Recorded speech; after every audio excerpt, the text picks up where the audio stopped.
നമുക്ക് അലീനയുടെയും മനുഷ്യങ്ങളുടെയും നാളത്തെ നല്ലൊരു കഥയായിട്ടാലോ. വീഡിയോ ഇഷ്ടപ്പെടുവാണെങ്കിൽ ഒന്ന് ലൈക്ക് ചെയ്ത് ഹൈപ്പ് ചെയ്യാൻ മറക്കരുതേ. അതോടൊപ്പം തന്നെ ആദ്യമായി കാണുന്നവരാണെങ്കിൽ സബ്സ്ക്രൈബ് ചെയ്യാനും മറക്കരുത് കേട്ടോ. അങ്ങനെ ബാലേന്ദ്രനും അലീനെ ചായയൊക്കെ കുടിക്കുകയാണ്. ആ സമയത്തും അലീനയ്ക്ക് നല്ല ടെൻഷൻ ഉണ്ടായിരുന്നു. കുറച്ച് കഴിയുമ്പോൾ അച്ഛനെ വീട് വിട്ടു പോകും, പിന്നെ താൻ ഒറ്റയ്ക്കാവുന്നൊരു ബോധം അത് അലീനയെ വല്ലാതെ അലട്ടുന്നുണ്ടായിരുന്നു. അങ്ങനെ ചായയൊക്കെ കുടിച്ചു കഴിഞ്ഞ് ഹാളിലേക്ക് വന്നിട്ട് ബാലേന്ദ്രൻ പറഞ്ഞു, എങ്കിൽ ശരി ഞാൻ ഇറങ്ങിക്കോട്ടെ മോളെന്ന് ചോദിച്ചു. പെട്ടെന്ന് അലീന ചോദിച്ചു, അല്ലച്ചാ അത് പിന്നെ. അപ്പോഴേക്കും സ്റ്റാൻലി പറഞ്ഞു, അല്ല ബാലേന്ദ്ര, ഇന്ന് പോണമെന്ന് നിർബന്ധമുണ്ടോ? നാളെ പോയാൽ പോരെ? അത് പറ്റില്ല, എനിക്ക് പോകാതിരിക്കാൻ പറ്റില്ല, എനിക്ക് പോകണം എന്ന് പറഞ്ഞു. അപ്പോഴേക്കും അലീനയ്ക്ക് ഭയങ്കര സങ്കടമായി. അലീനയുടെ അടുത്ത് എന്നിട്ട് ബാലേന്ദ്രൻ പറഞ്ഞു, മോള് വിഷമിക്കൊന്നും വേണ്ട, മോള് ധൈര്യമായിട്ടിരിക്കുക, മോൾ എന്തിനാ സങ്കടപ്പെടുന്നേ? അതെ, എന്നെ കാണണമെന്ന് തോന്നുമ്പോൾ വിളിച്ചാൽ മതി, അല്ലെങ്കിൽ ഫോൺ ഉണ്ടല്ലോ, എപ്പോൾ വേണേലും മോൾക്ക് എന്നെ വിളിക്കാമല്ലോ എന്ന് പറഞ്ഞു. എന്നാലും അച്ഛാ, അച്ഛൻ പോകുമ്പോൾ ഇത്രയും കാലം എനിക്ക് എന്താ പറയേണ്ടതെന്ന് അറിയില്ല എന്നൊക്കെ പറഞ്ഞു അലീനയുടെ കണ്ണ് നിറഞ്ഞു വരിക. അലീനയെ ചേർത്ത് പിടിച്ചു ബാലേന്ദ്രൻ. എന്നിട്ട് പറഞ്ഞു, അതെ മോള് വിഷമിക്കൊന്നും വേണ്ട, സങ്കടപ്പെടുന്ന എന്തിനാ? അതെ, സ്വന്തം പപ്പയുടെ അടുത്തേക്ക് ഞാൻ കൊണ്ടേ ആക്കിയിരിക്കുന്നേ, ഇനി പിന്നെ എന്തിനാ സങ്കടപ്പെടുന്ന? സ്വന്തക്കാരൊക്കെ ഉണ്ട്. ആര്? പെട്ടെന്ന് അലീനയുടെ മുഖമൊക്കെ അങ്ങോട്ട് മാറി. എനിക്ക് അറിയില്ല അച്ഛാ എന്ത് ചെയ്യണമെന്ന്, ഈ വീട്ടിൽ എനിക്ക് എന്താ ചെയ്യണമെന്ന് പോലും അറിയില്ല. അതൊന്നും ഓർത്ത് വിഷമിക്കൊന്നും വേണ്ട. ആ സമയം സ്റ്റാൻലി കുറച്ച് മാറി നിൽക്കുന്നുണ്ടായിരുന്നു. അവരുടെ സ്നേഹപ്രകടനങ്ങളും കാര്യങ്ങളും കാണുന്നുണ്ട്. സ്റ്റാൻലിക്ക് മനസ്സിലായി അവർ തമ്മിലുള്ള ആ ബന്ധത്തിന്റെ ആഴം എന്താന്ന്. അങ്ങനെ അലീനെ ആശ്വസിപ്പിച്ചിട്ട് സ്റ്റാൻലിയുടെ അടുത്തേക്ക് ബാലേന്ദ്രൻ ചെന്നു. എന്നിട്ട് പറഞ്ഞു, എൻ്റെ മോളെ പൊന്നുപോലെ നോക്കിക്കോണം, അവൾക്കൊന്നിനൊരു കുറവ് വരുത്തിയേക്കരുത്. എന്തെങ്കിലും കാരണവശാല് അവളെ നിങ്ങൾക്ക് ഇവിടുന്ന് പറഞ്ഞു വിടണം തോന്നുവാണെങ്കിൽ ഒരു ഫോൺ കോൾ മാത്രം മതി, ഞാൻ അവളെ വന്ന് കൊണ്ടുപോയിക്കോളാം. ഇനി നിങ്ങളുടെ വീട്ടുകാരൊക്കെ അറിഞ്ഞ് വല്ല പ്രശ്നം നിങ്ങളുടെ ഭാര്യയും മക്കളും ഉണ്ടാക്കിയിട്ടുണ്ടെങ്കിൽ എന്നെ വിളിച്ച് പറഞ്ഞാൽ മതി, അവളെ കളിക്കാനായിട്ട് ഞാൻ വിട്ടുതരില്ല. അപ്പോഴേക്കും സ്റ്റാൻലി പറഞ്ഞു, അങ്ങനെയൊന്നുമില്ല ബാലേന്ദ്ര, അങ്ങനെ പ്രശ്നമൊന്നുമില്ല, ഞാൻ നോക്കിക്കോളാം. ഒന്നുമല്ലേലും ഞാൻ അവളുടെ അച്ഛനല്ലേ, നോക്കാമെന്ന് ഉറപ്പുള്ളതുകൊണ്ടല്ലേ ഞാൻ അവളെ ഏറ്റെടുത്തേ. എനിക്കത് കേട്ടാൽ മതി. പിന്നെ എൻ്റെ ഊന്നുവടിയെ ഞാൻ ഇവിടെ തന്നിട്ട് പോന്നേ. അത് നിങ്ങൾക്ക് പറഞ്ഞാൽ മനസ്സിലാവില്ല. അവൾ ആ വീട്ടിലുള്ള എനിക്ക് ഏറ്റവും വലിയൊരു ബലമായിരുന്നു. എൻ്റെ ശക്തി ചോർന്നു പോകുന്ന പോലെ എനിക്ക് തോന്നി അവളിവിടെ വിട്ടിട്ട് പോകുമ്പോൾ. അത് കേട്ടതും സ്റ്റാൻലി പറഞ്ഞു, എനിക്ക് മനസ്സിലാവുന്നുണ്ട് നിങ്ങളുടെ വികാരം എന്താണെന്ന്. നിങ്ങൾ അലീനെ എത്രമാത്രം സ്നേഹിച്ചിട്ടുണ്ടെന്ന് എനിക്കറിയാം. ശരിക്കും നിങ്ങളൊരു ഭാഗ്യവാനാണ്. അതുപോലെ തന്നെ അലീനെ ഇത്രയും നല്ലൊരു അച്ഛനെ അവൾക്ക് കിട്ടിയില്ലേ, അതുപോലെ ഇത്രയും നല്ലൊരു മകളെ നിങ്ങൾക്ക് കിട്ടിയില്ലേ. നിങ്ങളെ സ്നേഹിച്ചേണ്ട നാലിലൊന്ന് സ്നേഹം അവൾ എനിക്ക് തരാൻ വഴിയില്ല. കാരണം നിങ്ങളെയാണ് അവൾ ആദ്യം അച്ഛാന്ന് വിളിച്ചത്, അതിന് ശേഷമാണ് എന്നെ കണ്ടത്.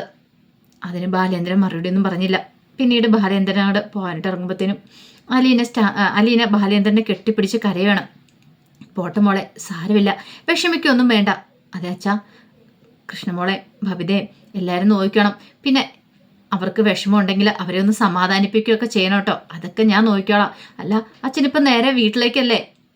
അത് തീരുമാനിച്ചിട്ടില്ല. ചിലപ്പോൾ ഞാൻ ഇറങ്ങിക്കഴിഞ്ഞ ഉടനെ വൈജി അവിടെ വന്നു കാണും. അതുകൊണ്ട് പെട്ടെന്ന് ഞാൻ അങ്ങോട്ടേക്ക് പോകാൻ വഴിയില്ല. ഇന്നാളെ എന്താണല്ലോ ഉള്ളൂ, ഇന്ന് ഇപ്പം ഇത്ര സമയമല്ലേ, ഞാൻ നല്ല ടയേർഡായിട്ടുണ്ട്. അല്ല അച്ഛാ, അത് പിന്നെ എന്നെങ്കിൽ പിന്നെ ഇവിടെ നിൽക്കാമെന്നാണോ? അതൊന്നും ശരിയാകത്തില്ല മോളെ, എനിക്ക് എവിടെയെങ്കിലും കുറച്ച് സമയം ഒറ്റയ്ക്കൊന്ന് ഇരിക്കണം. അതെല്ലാം പറഞ്ഞപ്പോഴത്തേനും ബാലേന്ദ്രൻ കണ്ണൊക്കെ നിറഞ്ഞു വന്നു. അലീനയ്ക്ക് മനസ്സിലായി ബാലേന്ദ്രൻ എത്രമാത്രം ടെൻഷൻ അടിക്കുന്നുണ്ട്. വീട്ടിലേക്ക് ചെന്ന് കഴിഞ്ഞിട്ടുണ്ടെങ്കിൽ വല്ലാത്തൊരു ബുദ്ധിമുട്ട് ഫീൽ ചെയ്യും. അതോടൊപ്പം തന്നെ വൈജയന്തി അവിടെ വന്നും കാണുമായിരിക്കും. അങ്ങനെ വന്നിട്ടുണ്ടെങ്കിൽ വൈജയന്തിയെ നേരിടണമല്ലോ, അതിനുള്ള ശക്തിയും കാര്യങ്ങളൊക്കെ വേണം. അലീനയായിരുന്നു ഇത്ര നാളും തുറുപ്പ് ചീട്ട്, ആ തുറുപ്പ് ചീട്ടാണ് ഇല്ലാതായിരിക്കുന്നത്. അങ്ങനെ അലീന അച്ഛനെ കെട്ടിപ്പിടിക്കുകയാണ്. ഒടുവിൽ ബാലേന്ദ്രന് അലീനെ നോക്കി യാത്ര പറഞ്ഞു പോയി കാറിലേക്ക് കയറുവാണ്.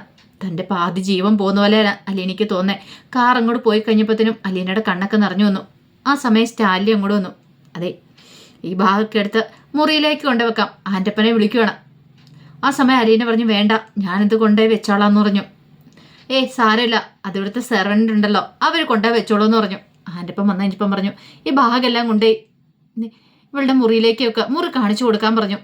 ബാഗ് വെച്ചേന്ന് പറഞ്ഞു ബാഗ് എടുക്കാൻ തുടങ്ങുമ്പോഴത്തേനും അലീന പറഞ്ഞു, വേണ്ട, എൻ്റെ ബാഗൊക്കെ എനിക്ക് എടുക്കാൻ അറിയാമെന്ന് പറഞ്ഞു. കാരണം ബാലേന്ദ്രൻ പോയതിൻ്റെ ഒരു വിഷമവും കാര്യങ്ങളൊക്കെ ഉണ്ടായിരുന്നു. കാരണം തൻ്റെ അച്ഛനാണ്, സ്വന്തം അച്ഛനല്ലെങ്കിലും താൻ അച്ഛനെ പോലെ കരുതുന്ന, തൻ്റെ സ്വന്തം അച്ഛനേക്കാളും താൻ സ്നേഹിക്കുന്ന ആള് ഒരു പക്ഷേ ഇവിടെ വന്നതിന് ശേഷം അങ്ങനെ ഒരു സ്നേഹം തനിക്ക് കിട്ടിയിട്ടില്ല. എന്തോ വേറെ ലോകത്ത് പെട്ടതുപോലെയാണ് അലീനയ്ക്ക് തോന്നുന്നത്. വലിയ വീടും കാര്യങ്ങളൊക്കെയാന്ന് പറഞ്ഞിട്ടൊന്നൊരു കാര്യമില്ല. പക്ഷെ ഇവിടെയുള്ള മനുഷ്യർ അത് എത്രക്കാരാന്ന് അറിയത്തില്ലല്ലോ. അങ്ങനെ ആൻ്റെപ്പം മുറി കാണിച്ചു കൊടുക്കാനായിട്ട് അങ്ങോട്ട് പോവുകയാണ്. അങ്ങനെ ഒടുവിൽ ആ മുറിയിലേക്ക് അലീന ചെന്നു. അലീന മുറി ആകെപ്പാടി നിന്ന് നോക്കി. അലീനയ്ക്ക് എന്തോ വല്ലാത്തൊരു ബുദ്ധിമുട്ട് തോന്നി. ഏതോ അത്ഭുത ലോകത്തിൽ ചെന്ന പോലെയാണ്. വലിയ കട്ടിലും ബെഡും അതുപോലെ എല്ലാ സൗകര്യങ്ങളും AC കാര്യങ്ങളും എല്ലാം ഉണ്ടായിരുന്നു. ഈ മുറിയിലാണോ താൻ ഇനി കിടക്കേണ്ടതെന്നൊരു ചിന്ത അലീനയുടെ മനസ്സിലുണ്ട്. അങ്ങനെ ഭാഗമൊക്കെ അലീന അവിടെ വെച്ചു. പിന്നീട് മുറി ആകെപ്പാടെ ചുറ്റും നോക്കി. അപ്പോഴേക്കും ആൻ്റപ്പൻ പറഞ്ഞു, എന്തുണ്ടെങ്കിലും വിളിക്കാൻ മടിക്കരുത് കുഞ്ഞെന്ന് പറഞ്ഞുകൊണ്ട് ആൻ്റപ്പൻ അങ്ങോട്ട് ഇറങ്ങിപ്പോയി. അലീന അവിടെ എവിടെ ഇരിക്കണമെന്ന് പോലും അലീനയ്ക്ക് അറിയത്തില്ല. ഇത്രയും വലിയ മുറിയിലൊക്കെ ആദ്യമായിട്ടാണ് അലീന. ഇതിനു മുമ്പെല്ലാം ചെറിയ ചെറിയ മുറികളിലായിരുന്നു. കഴക്കൂടത്തെ ഓർഫനേജിലാണെങ്കിലും നിലത്തൊക്കെയാണ് കിടന്നുകൊണ്ടിരുന്ന. ആൾക്കാരുടെ എണ്ണം കൂടുമ്പോൾ കട്ടിലും കാര്യങ്ങളൊന്നും ഇല്ലല്ലോ. അതൊക്കെ ഓർത്ത് കഴിഞ്ഞപ്പോൾ അലീനയുടെ കണ്ണൊക്കെ നിറഞ്ഞു വന്നു. ഇത്രയും നാളും താൻ ആരായിരുന്നു, ഇപ്പം താൻ ആരാണ് എന്നൊരു ചിന്ത അലീനയുടെ മനസ്സിലുണ്ടാകുന്നുണ്ട്. അലീന പതുക്കെ തൻ്റെ ബാഗൊക്കെ എടുത്ത് ടേബിൾ വെച്ചു. അതിനകത്തുനിന്ന് ബ്രിജിത്ത മമ്മിയുടെ ഫോട്ടോ എടുത്ത് അതിനകത്ത് കുറേ സമയത്തേക്ക് നോക്കിയിരിക്കുകയാണ്. മമ്മി, ഞാൻ എൻ്റെ പപ്പായുടെ അടുത്ത് അവസാനം എത്തിയിരിക്കുകയാണ്. എനിക്ക് എന്ത് ചെയ്യണമെന്ന് അറിയത്തില്ല. ആകെപ്പാടെ വല്ലാത്തൊരു ബുദ്ധിമുട്ട് തോന്നുന്നുണ്ട്. എനിക്ക് ശക്തി തരണം. എനിക്കിവിടെ എങ്ങനെ നിൽക്കണമെന്ന് പോലും അറിയത്തില്ല. എല്ലാവരുടെയും എങ്ങനെയാണ് പെരുമാറേണ്ടതെന്നും അറിയത്തില്ല. അതൊക്കെ ഓർത്ത് കഴിഞ്ഞപ്പോൾ അലീനയുടെ കണ്ണ് നിറഞ്ഞു വന്നു. അലീന പിന്നീട് അവിടെ മുറിയിലൊക്കെ നോക്കി ബാത്റൂമൊക്കെ പോയി നോക്കുകയാണ്. വലിയ ബാത്റൂമും കാര്യങ്ങളും. അങ്ങനെ വാർഡോബ് തുറന്നു പോയി കഴിഞ്ഞപ്പോൾ അതിനകത്ത് അലീനയ്ക്ക് വരുന്ന കുറേ ഡ്രസ്സുകളൊക്കെ മേടിച്ചെല്ലാം അടുക്കി വെച്ചിട്ടുണ്ട്. അലീന അതൊക്കെ നോക്കി. പക്ഷെ അതൊന്നും അലീന എടുത്തില്ല. അലീന തനിക്ക് വേണ്ടിയിട്ട് കുറച്ച് ഡ്രസ്സുകൾ കൊണ്ടുവന്നിട്ടുണ്ടായിരുന്നു കടപ്പാട്ട് വീട്ടിൽ നിന്ന്. അത് കുട്ടിയുടെ ഡ്രസ്സ് എടുത്ത് അത് മാറ്റി പിന്നീട് മുറിയിലിരിക്കുക. ഇനി എന്താ ചെയ്യേണ്ടതെന്ന് അറിയത്തില്ല. അപ്പോഴേക്കുമാണ് സ്റ്റാൻലിയുടെ വരവ്. സ്റ്റാൻലി വന്നിട്ട് ചോദിച്ചു, മുറിയൊക്കെ ഇഷ്ടപ്പെട്ടോ എന്ന് ചോദിച്ചു. അലീന പറഞ്ഞു, എനിക്ക് ഇത്രയും വലിയ മുറിയുടെ ആവശ്യമൊന്നുമില്ല. ഒരു ചെറിയ മുറി, ഒരു ചെറിയ കട്ടിലും പായം തലവണയൊക്കെ മതി. അപ്പോഴേക്ക് സ്റ്റാൻലി പറഞ്ഞു, നീ എൻ്റെ മകളാണ്, അല്ലാതെ ആ പഴയതുപോലെ ജോലിക്കാരിയൊന്നുമല്ല. ആ ഒരു ചിന്ത നിനക്ക് വേണം.